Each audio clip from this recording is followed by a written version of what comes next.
The mission of Heritage Christian University is simple. They aim to advance the churches of Christ by equipping servants through undergraduate and graduate programs.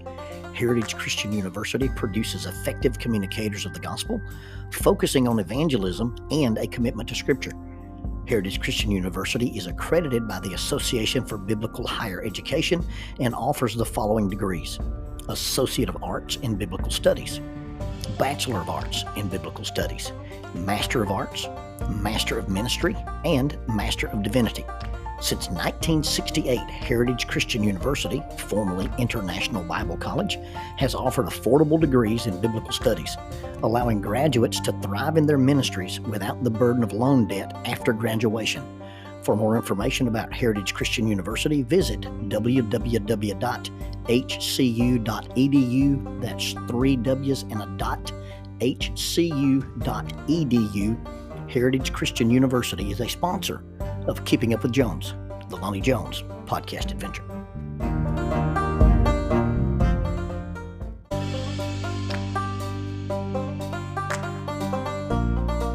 TKM Incorporated in Moss, Tennessee is a construction company that specializes in erosion control, seeding, and soil, hydroseeding, hydromulch, minor excavation, and silt fence.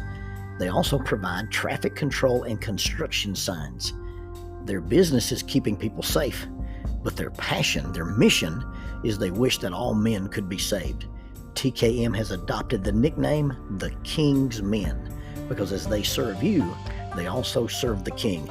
If they could provide any of their services for you, please contact them at 931-243-3958. That is 931-243-3958. Or you can contact them on the net at tkminc2001 at twlakes.net. That is tkminc2001 at twlakes.net. TKM Incorporated is a sponsor of Keeping Up with Jones, the Lonnie Jones podcast adventure. To me, it's a simple question. To me, it's an obvious question, and so I ask, what's your user ID? I don't know. And what's your password? I don't know. What's your PIN number? I don't know. I ask these questions to get access to some account or some link or try to solve some tech problem, and she looks at me as if I've asked her for the launch codes for the nuclear missiles. Why don't you know it? Well, I don't ever use it. Well, what's the password? I can't remember it. They made me change my standard one and made me use a bunch of numbers, and I didn't write it down.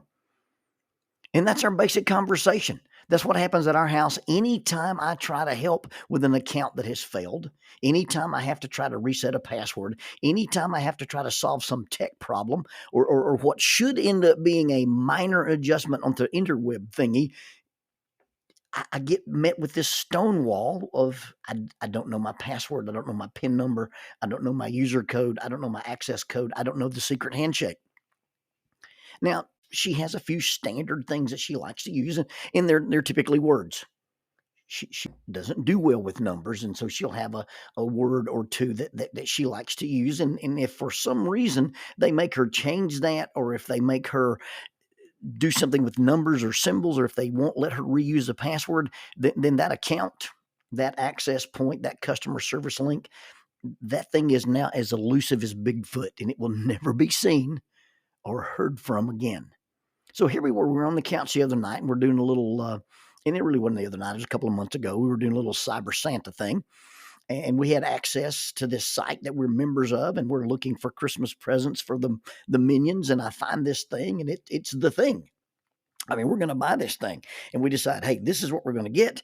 And so I say, hey, this is it. And I hit, purchase, and then it looks for the purchasing information, and I lay the laptop down, and I get up and start walking toward the kitchen so I can retrieve my wallet, so I can get my credit card number. And she rattles it off.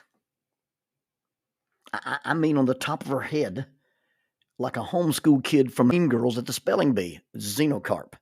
Xenocarp, xenocarp. But instead of it being xenocarp, it's with numbers. It's 16 numbers. Who memorizes a 16-digit credit card number? Now, not only is this shocking if this were a normal person, but you've got to understand something about my wife. She's an extremely intelligent and very accomplished lady. She graduated with some kind of laud, magna or summa cum from college. She has a middle school and a high school endorsement to teach science, pre-engineering, biology, and she holds an advanced degree in kinesiology. But she has a tablespoon of dyslexia or dyscalculia. That means she doesn't do very well with numbers and the way that they're arranged. In our early marriage, balancing a checkbook might have well been like trying to balance a marble on an egg. Her propensity to transpose numbers was a constant worry. Now, you may say, well, why is that such a big deal? Well, if you're living on a youth minister's salary, the difference in 169 and 961 is a huge difference in the old bank account. And so you got to make adjustments for that. And before there was caller ID, before we had these magic things called cell phones and all this kind of stuff, just think about walking into a blinking machine and she said, oh, hey, some guy called and left you a message and I wrote down his number. Please, honey, don't write down the numbers. Let me listen to the numbers that are on the message machine. But, we would get, 20 or 30 calls if we'd been out of town or something. And so she would try to help me out and write down the numbers. And I dialed the number that she wrote down. And not the actual number, but the number she wrote down. And then you get, the Chinese Embassy or Frank's Plumbing Company. But it's not the guy that called you looking for a youth speaker. Phone numbers have 10 digits. In the old days, our ancestors only used 7 of those digits if it wasn't a long-distance phone call. Now, some of you won't even know what that even means. Yet here I am. I'm sitting on my couch beside my wife who doesn't do numbers, and I'm in utter amazement as the poster child for transposed numbers rattles off a 16-digit credit card number. Now, obviously, I blame Acme for this. You think that I was going to say I blamed Amazon for this, and I do. But as I've stated before, it started with Acme. Yeah, the Warner Brothers cartoon about a coyote who's sitting in some isolated spot in the desert, and he can have a giant magnet, a rocket sled, or iron bird seed pellets shipped to his cave. Now somebody watched those cartoons just like I did, but somebody decided, that would be cool to be able to order random needless stuff and have it just show up at your house. And this idea cooked in their brain, and they sat patiently holding on to this fantasy. And when the internet showed up, you know what happened? Voila, we have Amazon. Now, am I the only person who sees the connection between this? Acme, Amazon. Coincidence? I think not. So, how does a lady who is not proficient with numbers end up memorizing a 16-digit credit card number? Well, it's as simple as frequency and familiarity. That which is familiar becomes comfortable. That which becomes comfortable gets repeated, and that which gets repeated gets ingrained.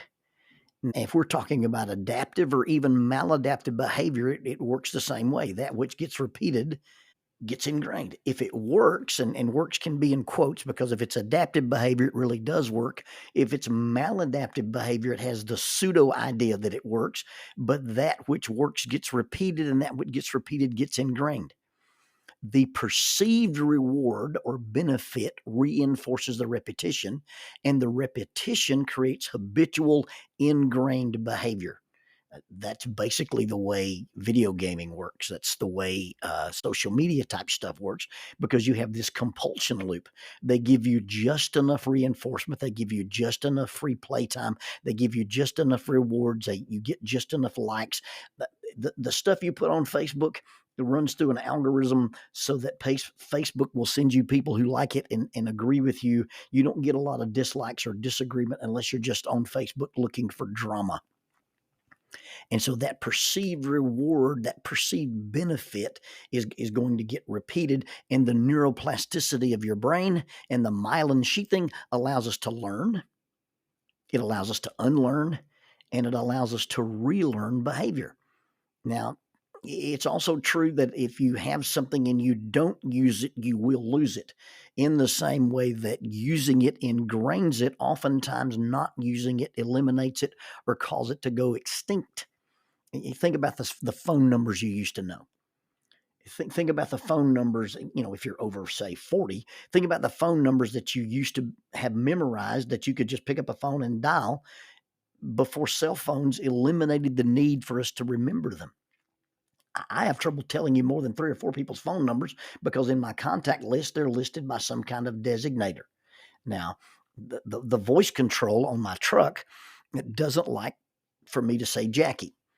Number one, it doesn't know how we spell Jackie. Jackie spelled Jacque. So when I try to add it into my phone, it wants me to pronounce it as Jacques or Jacques or something like that. And I know a lot of people named Jack, and so in my phone contact list, I'll be driving along and need to call my wife, and I'll hit the thing and say, "Call the smoking hot wife." And it dials Jackie's number, then I don't have to argue with my truck about who I meant. But even though I can tell it who to call, I don't have to remember those numbers. And since I don't remember those numbers, I probably couldn't tell you a dozen phone numbers from memory. You can take a child who can't read. You take a child who really can't even tell you the letters of the alphabet, and you can repeat a jingle. We do this thing at church where we teach the children to repeat the books of the Bible. And you just take something as simple as the 27 books of the New Testament: Matthew, Mark, Luke, and John, Acts and letter to the Romans, 1st and 2nd Corinthians, Galatians, and Ephesians.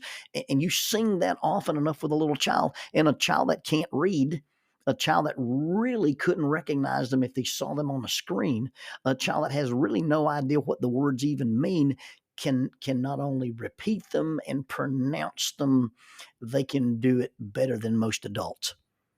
And even without the ability to conceptualize anything about actual phonetics, they've mastered this list of some pretty complicated names. You see, practicing repeating behaviors without conceptualization is sort of a double-edged sword.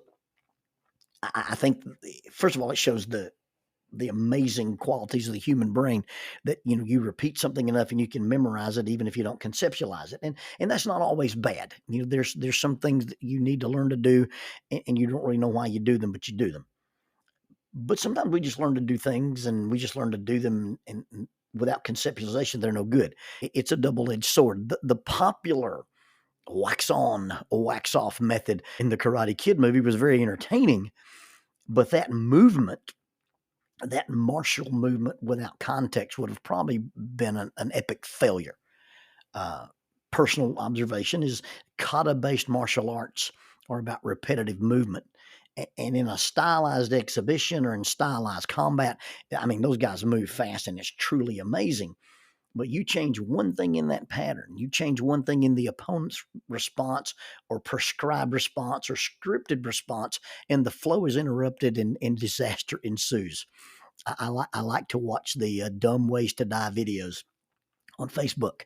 And typically the soundtrack of the little song "Dumb Ways to Die" always shows some guy in a self-defense scenario where the bad guy has to be told how to attack in order for the technique to work. No, you're not supposed to attack that way, because if you attack that way, this memorized, stylistic, repetitive movement won't work.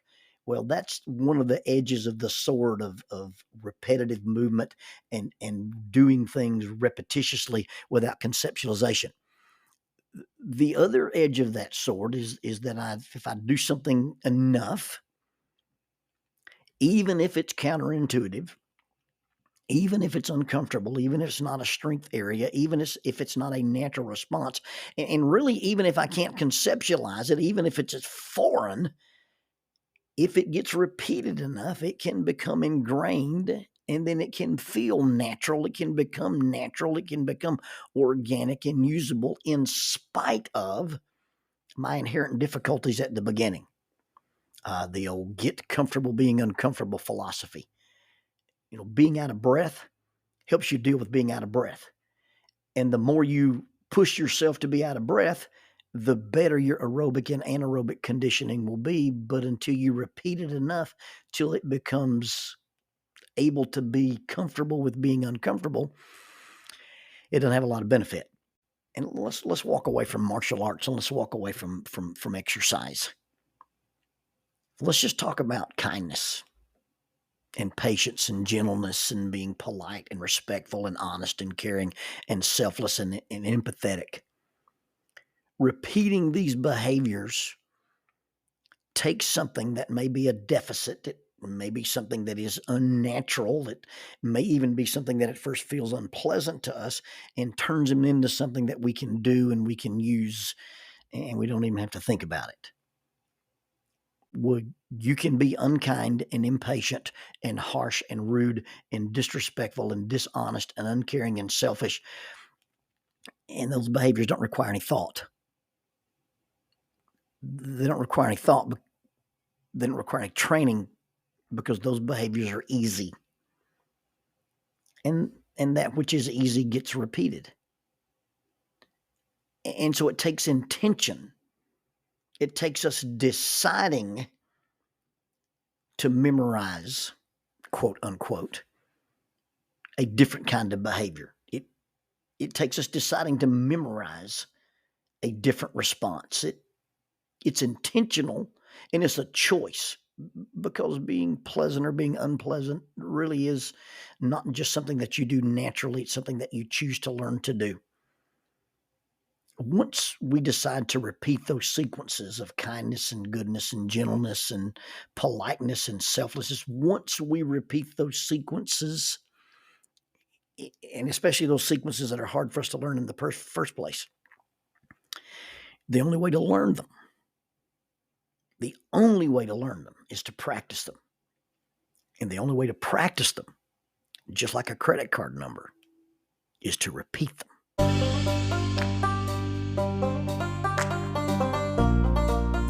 Using the tool of shortwave radio, World Christian Broadcasting literally covers the world every day with the gospel. They use 2 large curtain antennas. One is located in Anchor Point, Alaska, and the other in Madagascar. They send out messages that are recorded at their international home in Franklin, Tennessee. They make available 40 hours of broadcast every day. The broadcasts are made in English, Chinese, Russian, Spanish, Portuguese, Korean, English for Africa, and Arabic. They would love for your group to visit them. You can bring your ladies group, your youth group, or your men's group. Just give them a call at 615-371-8707, 615-371-8707, or you can go to worldchristian.org, find the Donate Here button, and make a financial contribution to support this work that literally covers the world every day with the gospel. World Christian Broadcasting, in cooperation with Keeping Up with Jones, the Lonnie Jones podcast adventure.